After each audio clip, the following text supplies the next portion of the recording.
Sir Tanuku SI AGS మూర్తి తను ఆత్మహత్య చేసుకున్నారు సార్. యాక్చువల్లీ పోలీసులు అంటే తుపాకీతో కాల్చుకుని చనిపోయినట్టుగా తెలుస్తుంది సార్. యాక్చువల్లీ పోలీసులు అంటేనే ధైర్య సాహసాలకి పేరు అన్నట్టు చెప్తారు కదా సార్.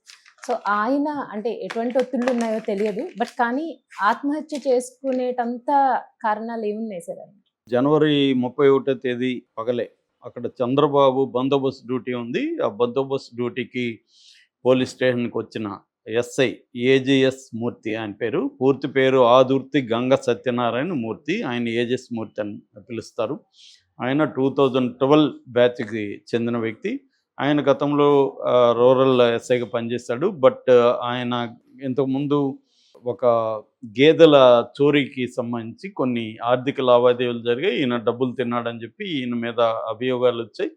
ఈయన్ని సస్పెండ్ చేశారు. ప్రస్తుతం విఆర్లో అంటారు. విఆర్ అంటే వ్యాకెన్సీ రిజర్వ్ అని విఆర్లో పెట్టారు. ఆయన్ని సస్పెండ్ చేశారు. అయితే బందోబస్తు ఉంది కాబట్టి సరిపోరని ఆయన్ని పిలిచినట్టుగా చెప్తున్నారు. దాంతో ఆయన స్టేషన్కి వెళ్ళాడు. స్టేషన్కి వెళ్ళి బాత్రూంలోకి వెళ్ళి తన సర్వీస్ రివాల్వర్తో కాల్చుకొని చనిపోయాడు. ఇమీడియట్గా ఆయన్ని 108 తణుకు 108లో తణుకు ఏరియా హాస్పిటల్కి తీసుకెళ్లారు. బట్ అక్కడ లాభం లేదని చెప్పేసారు, చనిపోయాడని చెప్పారు. సో ఆయనకి భార్య బిడ్డలు ఉన్నట్టుగా చెప్తున్నారు. సో ఎందుకు చనిపోయాడు అనే దగ్గర రకరకాల కారణాలు ఫస్ట్లో చెప్పారు. అయితే నిన్నటి నుంచి ఒక ఆడియో కాల్ వైరల్ అవుతుంది. ఈయన తన ఫ్రెండ్, అతను ఎవరనేది మనకి ఇంకా క్లియర్గా తెలియదు. తను కూడా పోలీస్ డిపార్ట్మెంట్లో ఉన్నాడు. వాళ్ళిద్దరూ ఏరా అనుకునే స్నేహం ఉంది. తన ఫ్రెండ్కి ఫోన్ చేసి తను కష్టాలు చెప్తున్నాడు. అతను కొంత ఓదారుస్తున్నాడు. సో ఇతను ఏం చెప్తున్నాడంటే ఇద్దరు పేర్లు చెప్పారు నన్ను, కృష్ణకుమారు, నాగేశ్వరరావు అయితే సిఐ, కృష్ణకుమార్ అక్కడ పొలిటికల్గా మరి యాక్టివ్ ఎవరని తెలియదు. సో వీళ్ళిద్దరు కలిసి నా జీవితాన్ని నాశనం చేసేసారా, నాకు ఇప్పుడు వేరే మార్గం లేదు, నన్ను ఇప్పుడు రేంజ్కి రమ్మని పిలుస్తున్నారు. రేంజ్కి నేను వెళ్తే కృష్ణా జిల్లా ఇస్తారు నాకు, నేను ఆ జిల్లాలో నేను ఒకరోజు కూడా సర్వైవ్ కాలేను, నేను అందుకని నేను వేరే నిర్ణయం తీసుకున్నాను. కాకపోతే విద్య పిల్లలు ఏమైపోతారని భయంగా ఉందిరా, విద్య అంటే మేబీ భార్య, ఏమైపోతారని భయంగా ఉందంటే అతను ఓదారుస్తున్నాడు. నేను అన్యాయం జరిగింది వాస్తవమే, దానికింత నిర్ణయం తీసుకోవాలా, చనిపోయేంత విషయం ఏముందిరా దీంట్లో, ఇవన్నీ మామూలే కదా, అయితే ఏమవుతుంది, కృష్ణా జిల్లాలో పనిచేస్తే ఏమవుతుంది, ఇంకేమన్నా నువ్వు ట్రై చేయి, లూప్లోకి వెళ్దామని, వేరే దీంట్లోకి వెళ్ళొచ్చు, ట్రై చేయి నువ్వు, అవన్నీ అతను చెప్పిస్తున్నాడు. అన్నీ నెగిటివ్గా ఎందుకు ఆలోచిస్తా, పాజిటివ్గా ఆలోచించని చెప్పిస్తున్నాడు. లేదరా నేను సర్వైవ్ కాలేను, వాళ్ళు ఎంతో హ్యాపీగా ఉందాం అనుకున్నాను, భార్య బిడ్డలతో ఇలా అవుతుంది అనుకోలేదు, వాళ్ళిద్దరు కలిసి నా జీవితాన్ని నాశనం చేశారనేది అతను చెప్తున్నాడు. మామూలుగా పోలీసు వ్యవస్థలో కింది స్థాయి ఉద్యోగుల మీద తీవ్రమైన, పై స్థాయి ఉద్యోగుల మీద కూడా ఉండదని కాదు, కానీ అదొక బ్యూరోక్రటిక్ వ్యవస్థలో మొత్తం చాలా వ్యవస్థలు మారినా ఇప్పటికీ కొన్ని వ్యవస్థలు బ్రిటిష్ కాలం నుంచి డ్రాస్టిక్ చేంజ్ లేదు. రెవెన్యూ ఫర్ ఎగ్జాంపుల్, రెవెన్యూ వ్యవస్థ అనేది ఎంతో టెక్నాలజీ ఎంతో వచ్చినా కూడా అక్కడ సేమ్ పాత పద్ధతులు నేనైతే గత 30 ఏళ్ళుగా చూస్తున్న దానికి పెద్ద భిన్నంగా లేదు. ఇప్పటికీ అలాగే ఉంది. ఇప్పటికీ ఒక బర్త్ సర్టిఫికేట్, ఒక డెత్ సర్టిఫికేట్ త్వరగా తెచ్చుకోలేని పరిస్థితి లేదు. మొన్నెవరో నేను అక్కడికి వెళ్ళుంటే సచివాలయంకి ఎవరిదో ఆధార్ కార్డు తన పేరుతో ఇంకెవరికో ఆధార్ కార్డు ఇచ్చేసారని ఇలా రకరకాల కేసులు అక్కడికి వచ్చినాయి. ఏళ్ల తరబడి సమస్యలు సాల్వ్ కాకుండా పెండింగ్లో ఉంటాయి. అది పోలీస్ వ్యవస్థ కూడా. పోలీస్ వ్యవస్థ అంటే బానిసకు ఒక బానిస అని శ్రీశ్రీ చెప్పినట్టుగా ఎస్ఐకి కానిస్టేబుల్ బానిసలాగా చూస్తే, ఎస్ఐని సిఐ బానిసలాగా చూస్తే, సిఐని డిఎస్పి బానిసలాగా, ఇలా ఒక నిచ్చెన మెట్ల వ్యవస్థలాగా ఉంటుందన్నమాట. సో ఇప్పటికి కూడా దొర అని, దొరగారని ఇట్లాంటి భాష అక్కడ మాట్లాడుకుంటుంటారు.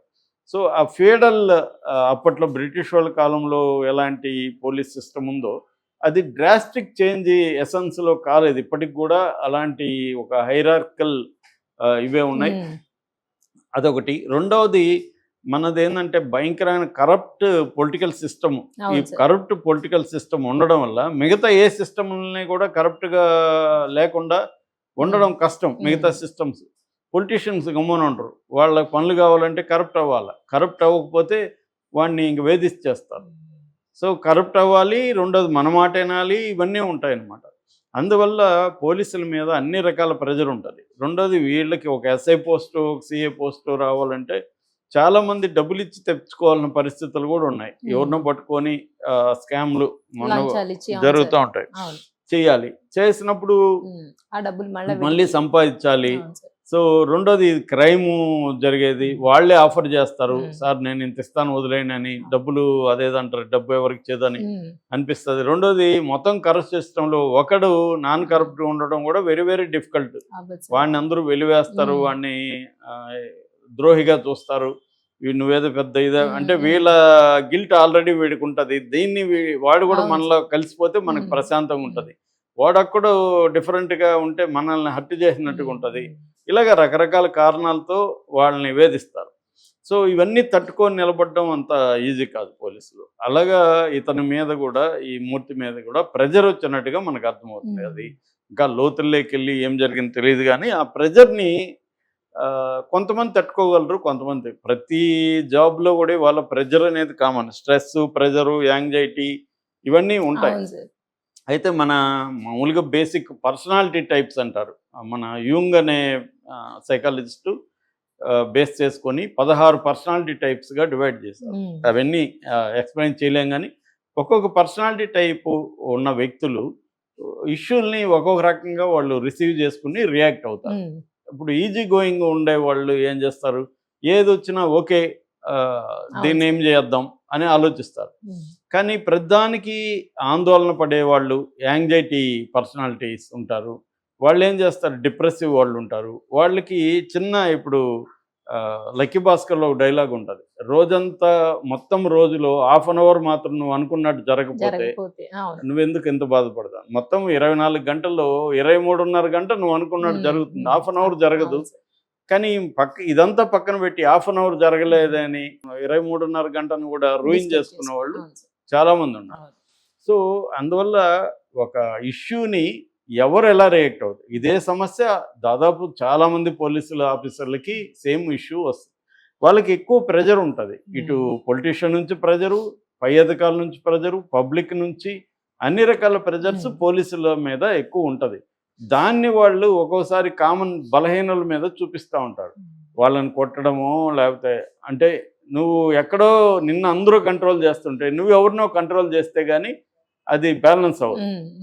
అందుకని శ్రీశ్రీ బానిసకో బానిస అని మగవాళ్ళని గురించి, మగవాడు ఎక్కడో పని చేస్తుంటాడు, అతన్ని అందరూ కంట్రోల్ చేస్తారు, అతను వచ్చి ఇంట్లో భార్యను కంట్రోల్ చేస్తాడు. సో వాడే బానిస అంటే ఆ బానిసకి ఈమె బానిస.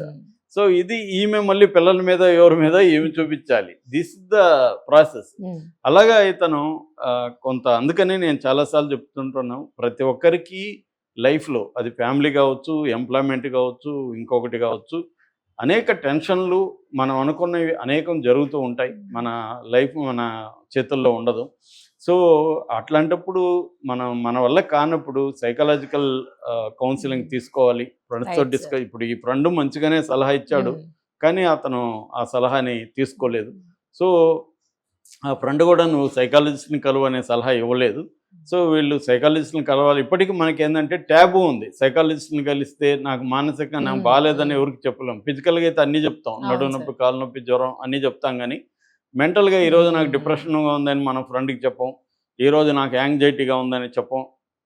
ఇవి షేర్ చేసుకో.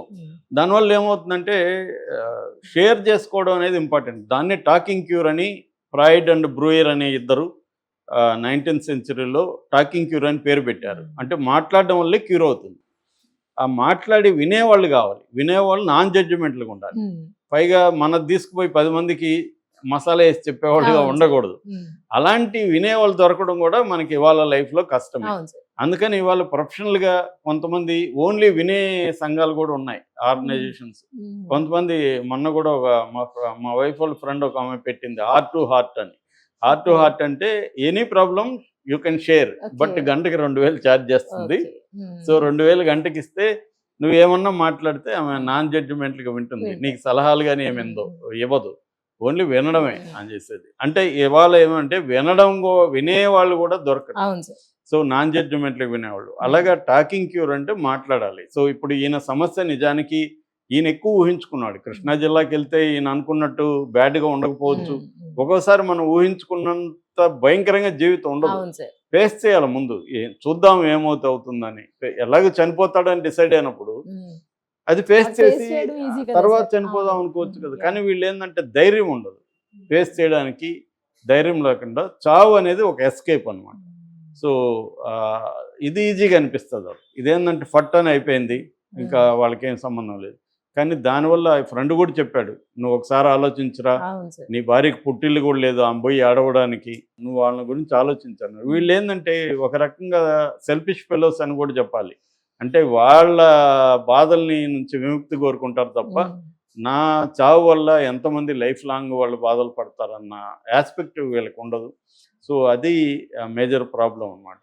సో అందుకని మనకి చాలామంది నవ్వుతూ హ్యాపీగా కనబడే వాళ్ళు కూడా సడన్గా ఆత్మహత్య చేసుకుంటారు. మనం షాక్ అవుతాం. ఎందుకంటే వాళ్ళు ఎప్పుడు వాళ్ళ అవును సార్. బాధలను ఇంకోదాం మనతో షేర్ చేసుకోరు. ఎందుకంటే వాళ్ళకి మన మీద నమ్మకం లేకపోవచ్చు, షేర్ చేసుకుంటే తప్పుగా అనుకుంటాడు అనుకోవచ్చు, ఇవాళ రకరకాలు ఉంటాయి. ఏదేమైనా మనకు ప్రాబ్లం వచ్చినప్పుడు షేర్ చేసుకునే వాళ్ళు ఉండాలి. లేనప్పుడు కనీసం గూగుల్‌లో కొట్టినా మనకి సైకాలజిస్టులు దొరుకుతారు. వాళ్ళ దగ్గరికి వెళ్ళి మనం చెప్పుకోవడం ద్వారా సగం సమస్య అక్కడే అవును. పరిష్కారం అవుతుంది. సైకాలజిస్టులు కొంతవరకు గైడ్ కూడా చేస్తారు. ఎన్ని పాసిబిలిటీస్ ఉన్నాయి ఎక్స్‌ప్లోర్ చేయడం. అవన్నీ మనం కొన్ని చూడం. అన్నోన్ నోన్స్ అంటారు ఫిలాసఫీలో. అన్నోన్ నోన్స్ అంటే తెలియని అవి ఉన్నట్టు కూడా మనకు తెలియదు. అవును సార్. అలాంటివి సైకాలజిస్టులు చెప్తారు పాసిబిలిటీస్.